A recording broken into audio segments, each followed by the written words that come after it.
Hola, buenas, un gusto saludar. Voy a hacer este videito, voy a tratar de hacerlo corto, aunque hay mucho que explicar, puesto que me han preguntado em, cuánto es o cómo se puede calcular un aproximado, eso sí, un aproximado de cuánto sale el traspaso por la venta de un automóvil o una motocicleta en Costa Rica. Bueno, primero que nada, decir que esto que yo voy a explicar es conforme a la ley de Costa Rica. La ley actual en este momento, fecha 28 de noviembre del 2020.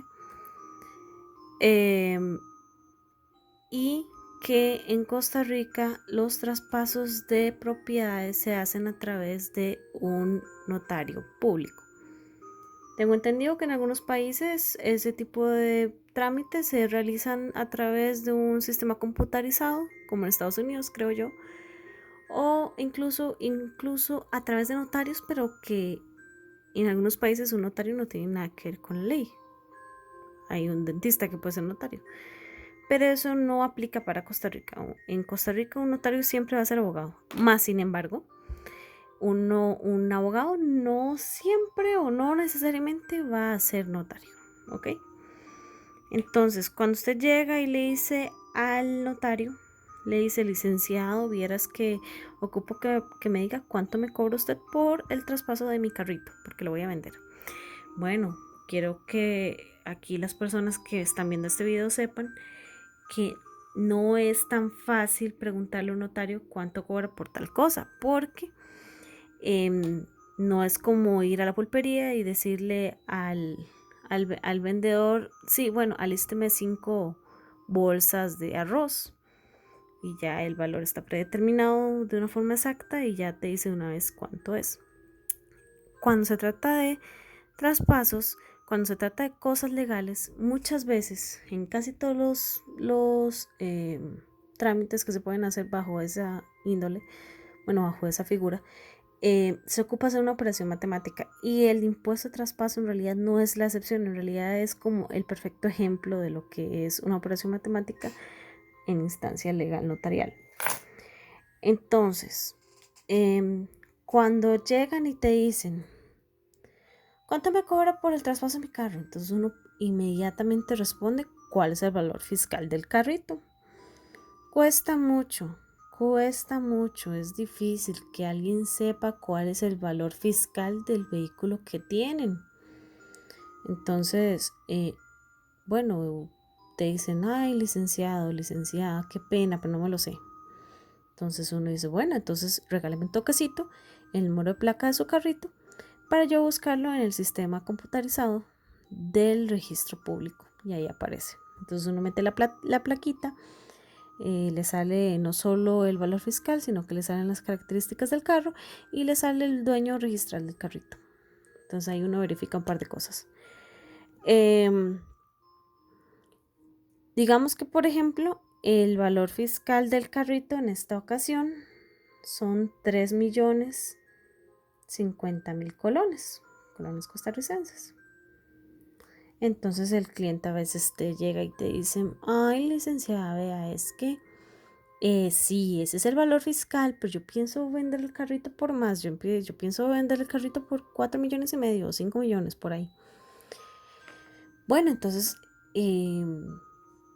uno como abogado, uno les tiene que advertir, si vea, yo le puedo hacer el favorcito de ponerlo así en la escritura, pero tiene que usted tener en cuenta que si yo pongo eso en la escritura, lo que va a pasar es que el registro le va a advertir al Ministerio de Hacienda y el Ministerio de Hacienda lo que va a hacer va a ser una actualización del valor fiscal del vehículo y cuando se vuelva a ver, ok, antes del traspaso tenía un valor fiscal de 3.050.000 colones, pero ahora tiene un valor fiscal de 4 millones, de 5 millones.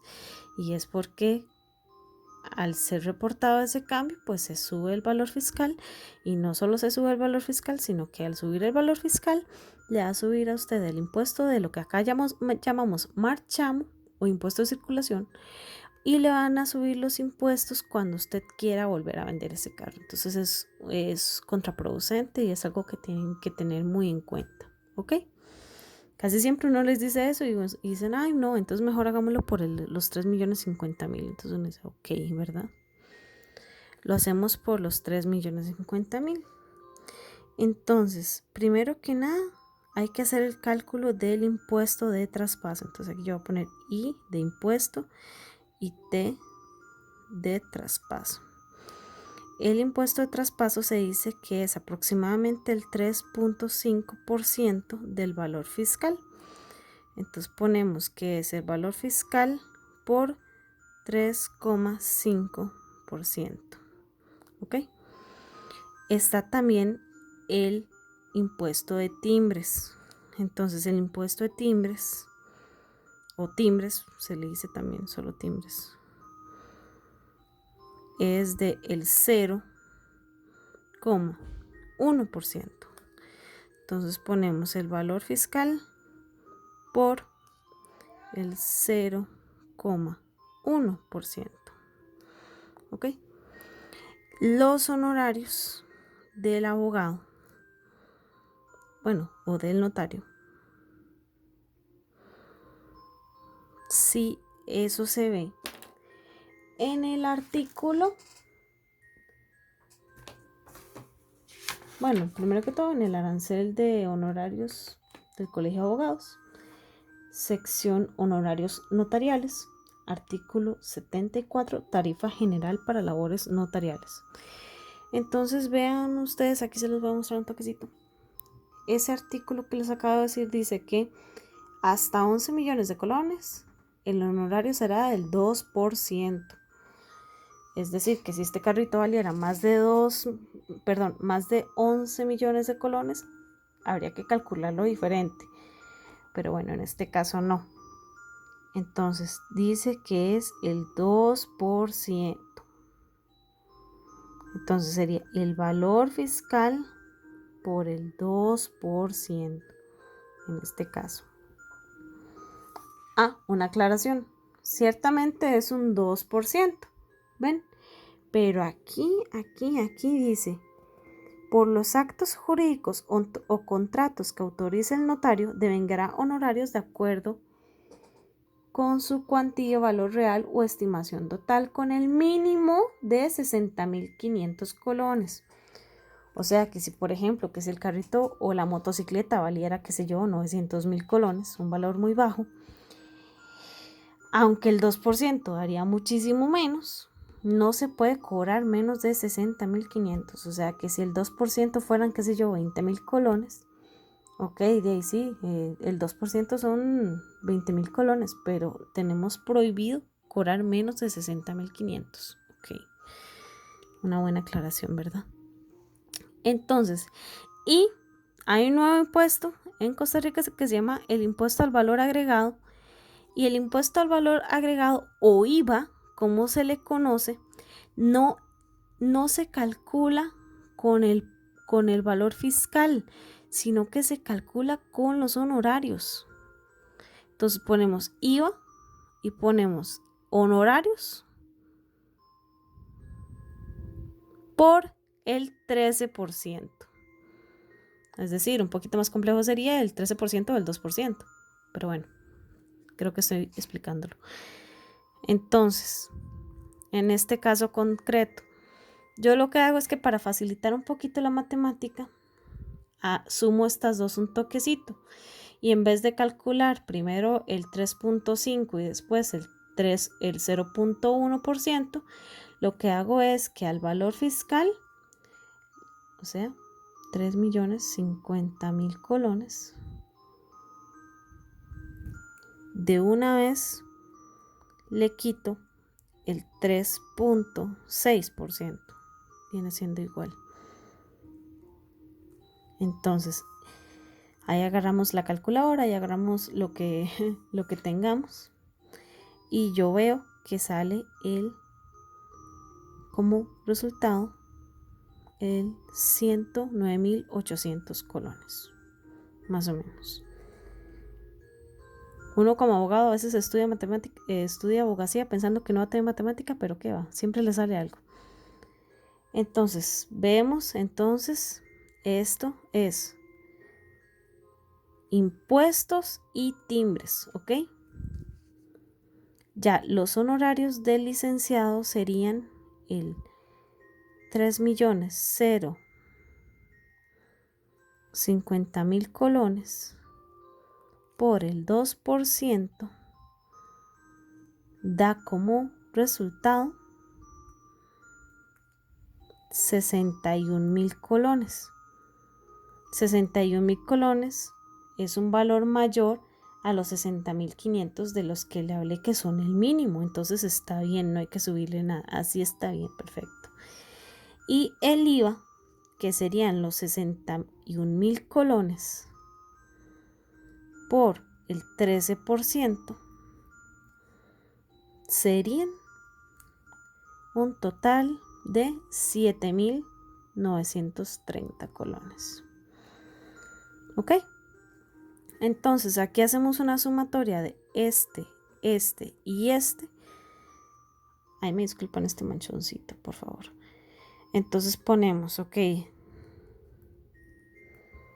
109.800 colones más 61.000 colones más 7.930 colones da un total de 178.130 colones. Y este, señores y señoras, sería, ay, se me pasó el cero, bueno, sería el total del traspaso del vehículo, incluyendo impuestos, timbre, impuesto al valor agregado y honorarios del licenciado o licenciada. Entonces, que hay que tener un poquito en cuenta nada más, que a veces este no es un cálculo completamente exacto, porque a pesar de que la matemática es una ciencia exacta, a veces hay ciertas cosas que pueden variar. Por ejemplo, cuando un abogado va y paga estos impuestos en una oficina del Banco de Costa Rica, el Banco de Costa Rica por default hace un descuento, creo que era como del 0,6% o el 6%, en este momento no lo preciso bien. Y no crean que es mucho, porque el descuento es solo con los timbres. O sea, imagínense un descuento al 0.1 se les cuenta un 6%. Es muy poquito. Entonces, por eso es que el dato aquí no es enteramente exacto, pero es muy aproximado, ¿ok? Entonces, también hay abogados que se ahorran este trabajito, se ahorran esta suma, esta operación matemática y contratan programas como lo son MasterLex, GlobalX y creo que hay otro, pero en este momento no me acuerdo. Y simplemente ponen el valor fiscal y ¡puf! Le sale cuánto lo que tienen que cobrar. Entonces, y a veces, bueno, puede ser que el programa sepa más que uno y ponga un precio un poco diferente, ¿verdad? Otra cosa que hay que tomar en cuenta, que el arancel, aquí lo tengo, el arancel de honorarios de servicios profesionales de abogado y notario, que por cierto es un decreto, te dice un promedio, un mínimo de lo que hay que cobrar. Este es el mínimo. Si se cobra menos, se considera contrario a la ley, pero como en todo, ¿verdad? Como hay abogados que cobran mucho más, hay abogados que cobran un poquitito menos. Entonces, ¿cuándo puede cobrar más un abogado? Cuando, por ejemplo, lo amerita, porque es una escritura que ya tiene muchas cosas. Por ejemplo, no es lo mismo, Sutano le vende a Mengano el carro de tanto y se paga de contado, a decir, ok, Sutano le paga a Mengano con un préstamo de tantos a Perencejo y acuerdan que le va a dar el carro en cuanto se inscriba el vehículo o ya acuerdos ya más diferentes, ¿verdad? No es lo mismo. Hay muchas cosas que el abogado tiene que tener en cuenta al momento de redactar estas escrituras y la responsabilidad que tiene notario en los hombros es demasiado, entonces no es tan fácil, ¿verdad? Otra cosa, y puede ser que, por ejemplo, que Sutano le vende a Perencejo, pero Sutano vive en San José, la capital, y Perencejo vive en Limón, o sea, una provincia más alejada de la capital. Entonces el abogado tiene que ver cómo reúne a las dos personas en un lugar a medio para que los dos firmen la escritura. Entonces eso ya es más gasto para el abogado, pues no solo tiene que sacar el tiempo, sino que también los medios para ir a encontrar a los comparecientes para la firma, ¿verdad? Cosas como esas. El abogado puede cobrar más, pero tiene que tener un motivo, en teoría. Entonces, aquí ya les dejo la fórmula matemática para que por lo menos sepan más o menos cuánto puede ser lo que oscila un precio de esos. Y creo que eso sería todo. Tener en cuenta también que no todos los notarios son iguales, todos trabajan diferente. Algunos son diligentes, algunos no tanto, pero bueno, eso es como en todas las profesiones. ¿Que cuánto dura una escritura en ser inscrita ante el registro público? Eso depende. A veces el registro público te devuelve la escritura y te pide, mira, es que aquí escribiste mal la palabra, qué sé yo, vehículo, porque va con tilde y le pusiste sin tilde. Así pasa, no crean que no. Entonces el notario tiene que hacer la razón notarial, que es como una notita donde explica eso o corrige lo que tenga que corregir, y eso pues es necesario, pero de ahí significa un atraso, ¿verdad? Entonces, cosas como esas. Entonces, aquí simplemente satisfago la pregunta que me hicieron de cómo más o menos hacer un aproximado. Ya les expliqué, esto es un aproximado. Puede ser que valga un poquito más, puede que valga un poquito menos. Entonces, bueno, espero haberles ayudado. Con mucho gusto. Y los veré cuando se me ocurra hacer otro video. Gracias.